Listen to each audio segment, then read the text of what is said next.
अस्सलामुअलैकुम, मैं मोहम्मद अख्तर। तुसां ॾिठो पे यूट्यूब चैनल ट्रैक्टर चक दा आगाज़ तो बिस्मिल्लाह अंजाम खुदा जाने।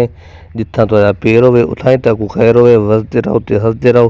थुआड़ा भरा थुआड़े वास्ते 1999 मॉडल टोटल जेनवन ट्रैक्टर गिन के आ गए। तो जल्दी जल्दी चैनल को subscribe like share Facebook page में फॉलो करो। उधर नाम भी ट्रैक्टर चक दा है तो उसमें भी फॉलो कर छोड़ो।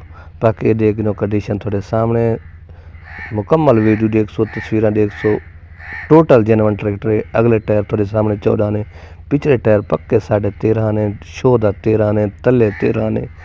टोटल जेनवन ट्रैक्टर ते मैकेनिकल बहुत चंगा हिस्से गेयर दा पूरा ट्रैक्टर दे पे मुकम्मल वीडियो देख सो। अगे पीछे निकले सो 3 कणा च रेम जेनवन रेम ते बाकी एक कंडीशन ट्रैक्टर दी मुकम्मल ले सो। इंशाल्लाह मज़ा आवे सी। ये देखो इस साइड चेक करो, बिल्कुल ट्रैक्टर दे हर पासों पूरा खला, कैं पासों त्रुट बन कोनी। ते बाकी ट्रैक्टर तुसां ॾिठे पे कंडीशन मुकम्मल और पिछले देख लो सेल्फ स्टार्ट बैटरी हो सी। बाकी मैकेनिकल चंगा हो सी।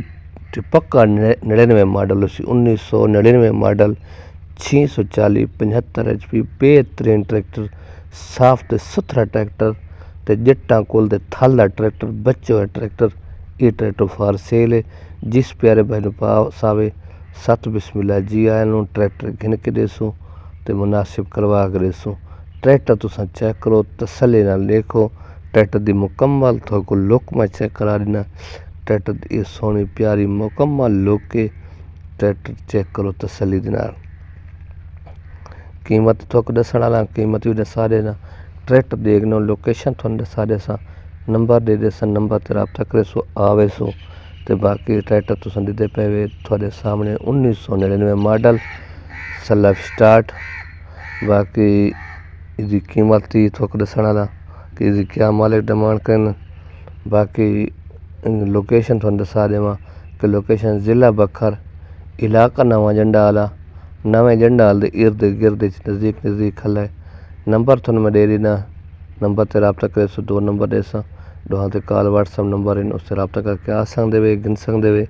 बाकी हर किस्म के ट्रैक्टर मेरे को फॉर सेल है तो हुण ट्रैक्टर बिल्कुल सेल होंदे पैन। जिस प्यारे भाई नूं ज़रूरत होवे रब्ता लाजमी करे। ट्रैक्टर थल ट्रैक्टर, बच्चो ट्रैक्टर, घर दे रखण दे डाह दे ट्रैक्टर थोको मिले वैसे। बाकी ट्रैक्टर तुसां देखदे कंडीशन दे पे सुथरे ट्रैक्टर दी बिल्कुल मैकेनिकल चंगे हिस्से गेयर दे भी बहुत चंगा ट्रैक्टर है। हर किस्म दे आल किस्म दे फीएट छोटे फीएट मेरे को फार सेल है। बाकी ट्रैक्टर दे 3 कणा च रिम है। ट्रैक्टर चंगा है, शो दा जेनवन ट्रैक्टर है। सोहना ट्रैक्टर, अगले पिछले टायर चंगे, शो चंगा, टोटल जेनवन ट्रैक्टर किथे भी टचंग कोनी। बाकी कीमत की गल करां तो कीमत इस ट्रैक्टर दी मालिक 16,75,000 आधा बैठे ते सीट तो बगैर 16.5 मोलां दा ट्रैक्टर बड़ वैसी। ये ट्रैक्टर बहुत चंगा है। ये नाल ट्रैक्टर पहले 20 लाख 19 लाख 18 लाख दे विकदे रहन। 16.5 लाख रुपये फाइनल मिले वैसी। जिस बहन पास आवे इस नंबर पर रब्ता करे सी आवे सी। अल्लाह।